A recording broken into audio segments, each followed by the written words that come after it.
Ketika kejadiannya itu pas subuh. Subuh ketika azan, waktu itu muazin kita Ustaz Miftah, beliau azan pas pada lafaz hayya 'alas shalah, meletus itu, jebol itu bunyi gitu Ustaz. Bunyi ya, mulai keras ya. Kemudian udah masjid termasuk bangunan pertama yang kena.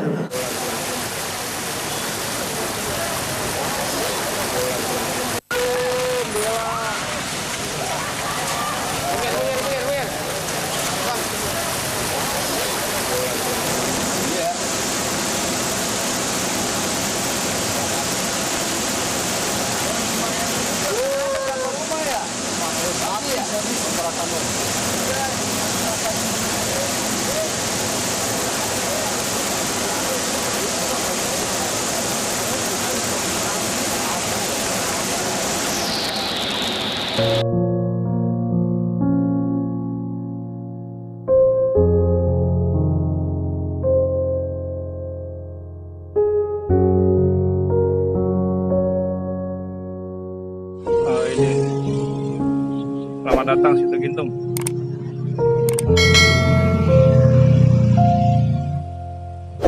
Oke, kita mulai aja perjalanan kita. Ini jalan perempatannya ya. Ini kalau ke kiri kampus UMJ. Nah, kita ke kanan nih.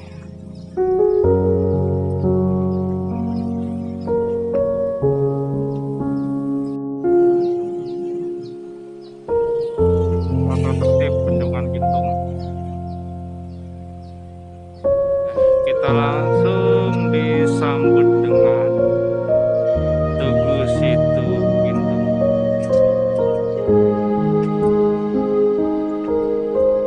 Jadi ini tugu dibuat sebagai monumen peringatan jebolnya Situ Gintung.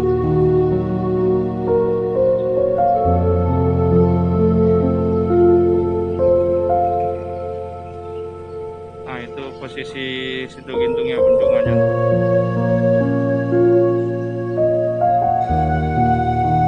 Nah, itu masjid ya.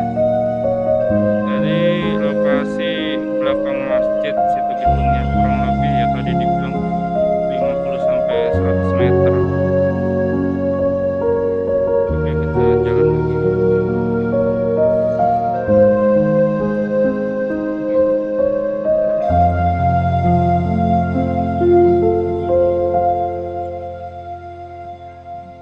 Lanjut terus.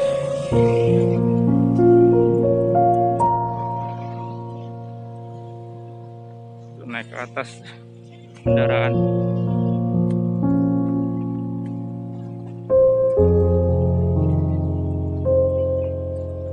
Nah, kita naiknya lewat sini nih. Nggak tahu bisa nggak ya lewat sini.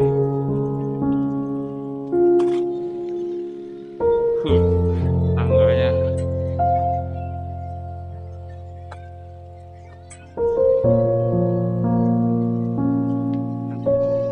Ya, ini lokasi dulu ya jebolnya seperti ini. Udah ditanggul dengan beton.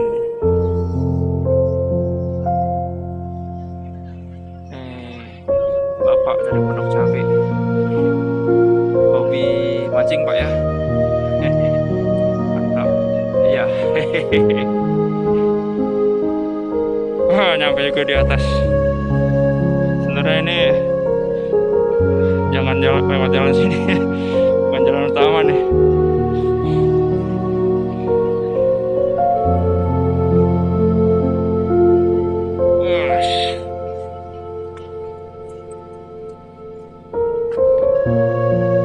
Jalan utama di sana, parkir motor segala.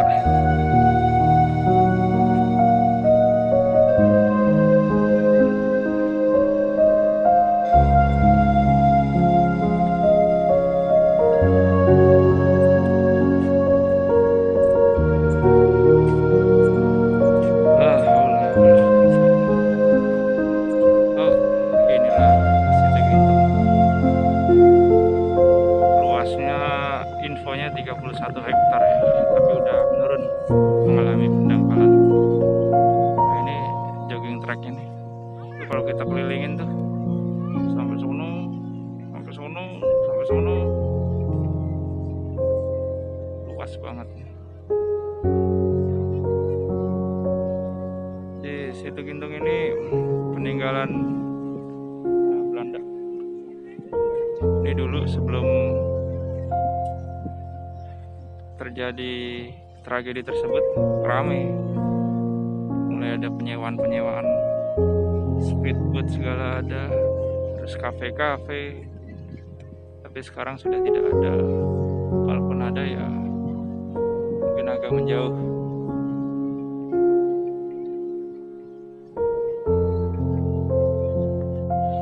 Nah, ini kita berada di Masjid Jabal Rahmah. Kita masuk aja.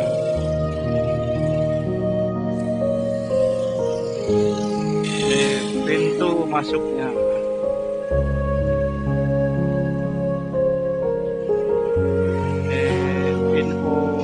SD Tafiz Jabal Rahmah. Nah, sana itu parkiran motor mobil. Nah, ini masjidnya. Masjid Jabal. Cek room.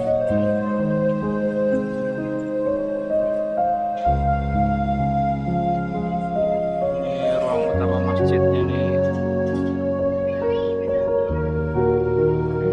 TPA.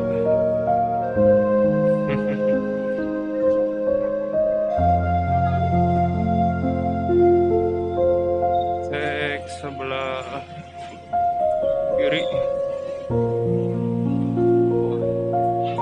Buat toilet duduk pria. Pos security. Parkiran. Nah, ini sekolah SD-nya, terdiri dari 2 lantai. SD Tafiz Al-Quran Jabal Rahmah.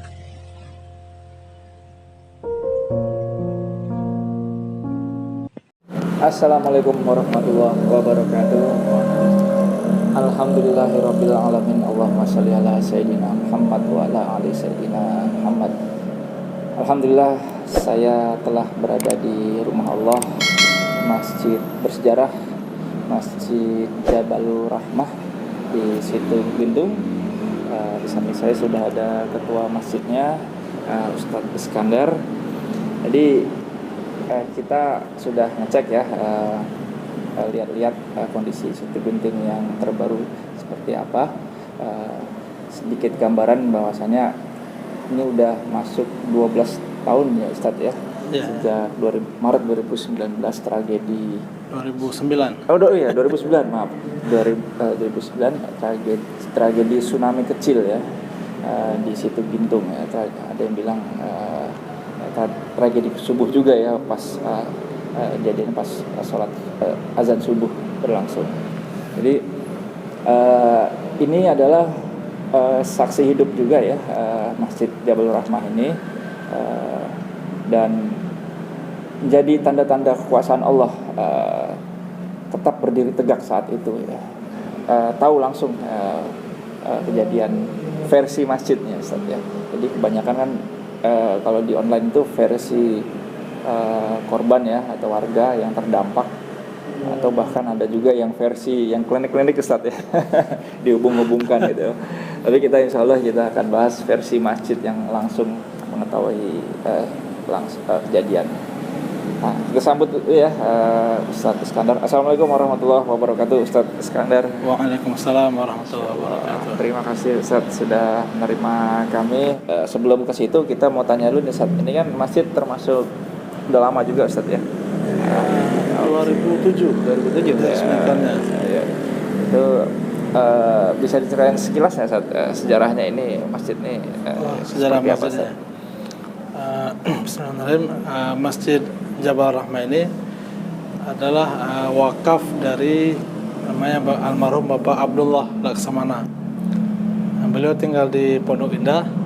Nah, ini tadinya tanah beliau punya tanah di sini, dan ini empang tadinya, pemancingan yang dikelola oleh adik beliau sendiri almarhum Bapak Tengku Zulkifli, orang Aceh. Nah, kemudian tahun 2007 atau mungkin sebelumnya ya, mungkin tahun 2006 atau 2005, beliau kemudian mewakafkan tanah ini untuk dibangun masjid. Lalu beliau bangun dengan dana beliau sendiri. Setelah jadi masjid tahun 2007 diwakafkan ke masyarakat. Kemudian dalam perjalanannya supaya mungkin masjid ini juga berbadan hukum, dibuatlah yayasan atas nama orang tua beliau, Yayasan Wakaf Teuku Laksamana Umar. Kemudian sampai sekarang yayasan ini yang mengelola masjid ini. Jadi dari Aceh asal beliau ya, Ustaz? Asalnya Aceh. Kalau luas ada berapa meter, Ustaz? Kalau ini 1.400. Ya, kalau masjidnya aja 700 meter. Di samping itu ada sekolah juga, Ustaz ya? Iya, sekolah itu baru ada kemudian. Tadinya masjid aja. Iya.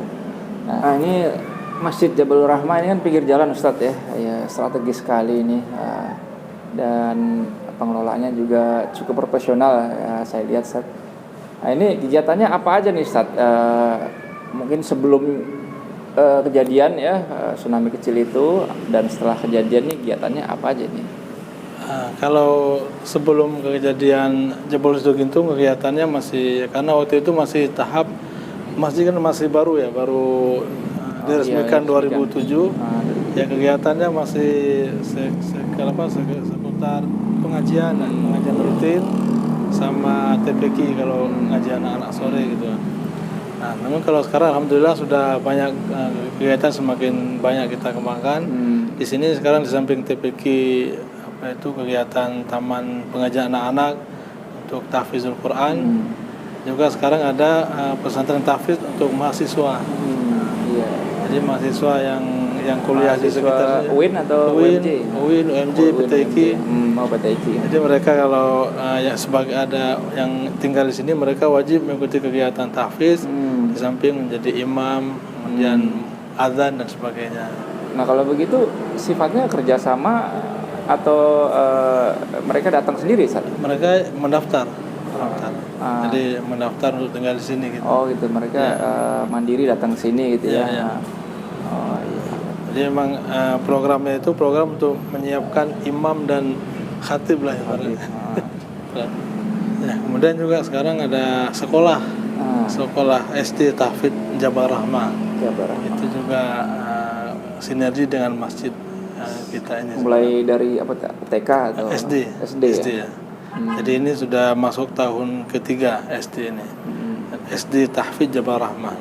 SD Tahfidz Jabal Rahmah ya. Kita berlanjut ke ini, Ustaz ya, tentang tragedi Situ Gintung, Ustaz. Kalau waktu itu hebohnya di TV itu yang jadi pusat perhatian salah satunya masjid, Ustaz. Karena kan masih bertahan ya. Ada yang bilang masjid itu ketika pas air berlangsung tuh membelah gitu ya, dan cerita-cerita yang lainnya. Nah, ini ceritanya gimana saat teman-teman masjid saat itu, Ustaz?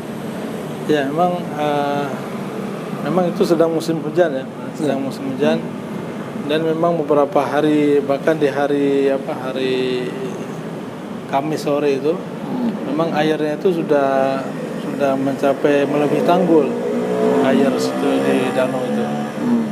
Dan ada beberapa orang yang ngontrak di sekitar masjid itu, mereka sudah mulai mengungsi gitu, sudah mulai berpindah mengungsi. Dan pokoknya orang yang dekat-dekat di sini sudah mulai mengungsi lah, karena memang kondisinya sudah mengkhawatirkan. Gitu. Itu maksudnya udah melebihi turun airnya? Ya, tanggulnya kayak gitu ya. Ya, jadi kan tanggulnya itu udah di atas tanggul itu airnya. Ya. Dulu tanggulnya kan masih batu, belum bukan seperti sekarang, karena udah di beton lah itu ya. Akhirnya sudah pas malamnya itu juga termasuk teman-teman yang di masjid itu sudah ngasih tahu ke masyarakat itu yang dekat-dekat supaya ya waspada lah. Terus ketika kejadiannya itu pas subuh ketika azan, waktu itu muazin kita Ustaz Miftah, beliau azan pas pada lafaz hayya 'alas shalah, meletus itu, jebol. Jebol itu bunyi gitu ya saat Bunyi ya, bunyinya keras ya. Kemudian udah masjid termasuk bangunan pertama yang kena, karena kan dekat sekali gitu. Kalau jarak dari jebolnya itu berapa meter sih ke masjid? Mungkin 100 ya, ada ya? 50 sampai 100 lah, dekat sekali. Dekat sekali Ya. Memang itu air masuk ke masjid yang tinggi masuk ke masjid sampai 1,5 meter atau 2 meter. Tapi memang nggak ada orang di sini. Di masjid nggak ada orang. Ada ini aja yang muadzin itu aja. Muadzin udah langsung lari. Ini juga langsung lari. Langsung lari naik ke atas. Kosong berarti masjid ya, itu. sudah langsung menyelamatkan diri lah. Alhamdulillah selamat semua yang di masjid. Alhamdulillah. Memang bangunan utamanya baik ya, keselamatan lah. Cuma kayak tempat wudhu itu semua hancur, tempat bagian luar ya. Jendela ini juga hancur semua, jendela, pintu. Kemudian itu pagar juga dibawa air, dibawa air semua. Tapi bangunan utama ini yang alhamdulillah selamat. Alhamdulillah. Di sekitarnya kan ada banyak perumahan, ada pemancingan, itu semua dibawa air. Nah itu ada yang melihat nggak saat itu Ustadz, masjid itu terlihat keajaiban-keajaibannya gitu ya? Apa memang keadaan sudah gelap atau sudah terang atau gimana? Itu masih subuh, masih gelap. Ya mungkin kalau kelihatan sekilas sih nggak ada yang ini ya, sepertinya nggak ada gitu. Memang ya yang membuat mungkin agak aneh mungkin ya. Ya sebagai jendela semua lepas itu. Jendelanya itu lepas. Kemudian juga pagar kan sebenarnya pagar itu juga kuat ya, pagar. Itu juga terangkat gitu. Dan di depan masjid ada pohon sukun. Sukun itu juga besar itu juga tumbang itu. Kemudian mimbarnya juga hilang. Mimbar masjid. Kemudian di masjid ada lemari buat buku Al-Quran itu terbuka, semuanya isinya itu semua keluar gitu. Tapi lemarinya nggak apa-apa gitu, kaca-kacanya itu nggak pecah gitu, lemari kaca itu. Ya, sampai sekarang masih ada. Al-Quran juga keluar semua ya? Semua isi lemari itu semua keluar lah itu. Tapi lemarinya yang kaca itu nggak sampai pecah. Itu sih beberapa yang mungkin ya tanda-tanda jadi aneh gitu ya. Iya. Nah itu air itu kan subuh ya jebol ya. Nah itu sampai jam 6 udah mulai terang, itu masih tetap tinggi? Sudah enggak. Kalau sudah jam 6 itu sudah sisa-sisanya. Sisa ya. Jadi hitungan berapa jam itu Ustaz ya? Mungkin sekitar setengah jam itu yang airnya besar itu ya. Kemudian di depan ini kan juga ada apa itu kayak ruko-ruko gitu. Itu semua di bawah air semua. Dan ada satu orang itu yang ibu-ibu itu yang ada kayak warung kecil itu, warung kecil sembako itu. Nah, ibu ini beliau hamil 7 bulan. Suaminya selamat, tapi istrinya ini nggak sempat ditolong gitu. Udah karena derasnya air ya, sempat dipegang tapi lepas lagi gitu. Di depan itu ya? Ya, pas di depan seberang jalan. Kemudian yang banyak lagi korban yang kesana lagi kan dekat dengan kampus UMJ, itu kan banyak kontrakan. Itu situ yang banyak. Dan posisinya nggak, kalau sekarang kan posisinya datar, dulu itu curam sekali itu. Nah, sekarang kelihatan datar, nggak, kalau jauh lah dengan kondisi yang dulu gitu, kayak curam banget dulu itu.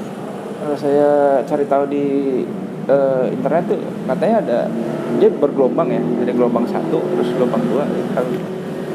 Ya Allah alam sih kalau itu. Iya. Jadi yang dahsyat tuh katanya pas gelombang kedua. Maksudnya gimana ya, saya kurang tahu juga kalau gelombang 2. Ya mungkin begini, mungkin kan jebolnya itu kan nggak sekaligus ya. Nggak sekaligus. Jadi kan semakin lama semakin lebar gitu. Iya betul ya. Kan sampai ada video yang rumah yang yang pas di Tanggul kan ada rumah besar itu kan sedikit-sedikit terus jatuh rumahnya itu. Iya. Jadi semakin melebar itu ini ya. Nah, ini selanjutnya Ustaz, ada yang bilang Ustaz penyebab tsunami kecil itu hujan intensitasnya itu terlalu tinggi ya. Nah, yang kedua tuh ada yang bilang karena tanggul ya yang sudah lama ya, sudah rusak gitu ya, usang lah ya. Nah, ada juga yang bilang banyak maksiat Ustaz di situ Gintung kala itu gitu ya. Nah, ini gimana nih menurut Ustaz nih? Ya mungkin semuanya benar. Memang sedang musim hujan pertama, musim hujan sampai-sampai airnya itu melewati tanggul itu. Kemudian apa namanya itu emang tanggulnya sudah lama ya, masa Belanda dulu itu. Betul, Belanda. Kemudian memang kondisi di sekitar tanggul itu kan apa namanya itu jalan ya, jalan dan sepanjang itu jalan tanggul itu. Memang kalau malam minggu atau malam liburan terutama itu banyak itu orang yang nongkrong di situ, muda-mudi lah di situ, di tanggul itu. Pokoknya sepanjang jalan. Iya. Itu mungkin salah satu pacaran itu ya Ustaz. Ya mungkin juga itu teguran ya, tapi orang jauh bukan orang sini ya. Orang di sini. Iya. Memang kan orang di sini kan jadi mungkin ya ngambil parkirannya kan begitu, orang jualan dan sebagainya gitu ya. Nah, ekonomi ya. Iya. Tapi itu bisa jadi juga teguran ya buat masyarakat, buat kita lah, buat semua masyarakat ya. Nah, kemudian juga di sini juga ada pemancingan. Dan pemancingan itu pemancingan lomba. Ya. Ini pakai duit gitu ya. Duit. Nah. Kala itu ya Ustaz ya. Iya. Jadi setelah jebol itu udah nggak ada lagi. Rata ya. Iya. Setelah pasca kejadian itu ya. Nah, ini teman-teman masjid apa yang dilakukan nih? Nah, setelah kejadian jebolnya Situ Gintung, pengurus masjid kemudian membuat posko untuk menerima bantuan, karena memang pada waktu itu bantuan dari berbagai kalangan masyarakat itu datang ke sini untuk memberikan bantuan. Jadi kita selaku pengurus kan yang dituju pasti masjid waktu itu. Betul. Di masjid akhirnya kita buat posko bantuan. Di situ kita menerima baik itu berupa uang ataupun kadang-kadang ada yang menyumbang pakaian, menyumbang alat rumah tangga, kompor dan sebagainya itu, kasur, dan kita buka posko di sini. Ada juga yang menyumbang makanan dan Indomie dan sebagainya itu. Kita buka posko lebih kurang selama 1 bulan. 1 bulan ya. Nah, kemudian kita tanya ini sumbangan apakah untuk masjid ataupun untuk masyarakat. Nah, Iya. Kalau untuk masjid biasanya buat apa tuh Ustaz? Renovasi masjid. Itu buat masjid. Kemudian buat termasuk membangun gedung itu, gedung sekolah itu ya. Iya. Yang untuk masyarakat kita bagikan ke masyarakat. Nah, kalau warga sendiri ya, ini kan udah 12 tahun ya. Apakah ada rutin saat mengenang gitu, doa bersama gitu? Kalau yang biasa mengadakan dari pihak kelurahan sering mengadakan. Kelurahannya. Kelurahan Cirende itu mengadakan. Kadang di tanggul itu, Situ Gintung. Di tanggul atau di Tugu ya. Kadang-kadang juga di sini untuk berdoanya. Gitu. Kan macam-macam acara gitu ya. Iya. Nah, kita sudah berada di penghujung acara Ustadz. Nah, kira-kira apa nih harapan Ketua TKM Jabal Rahmah nih, terhadap masjid ini khususnya gitu ya? Ya, Masya Allah.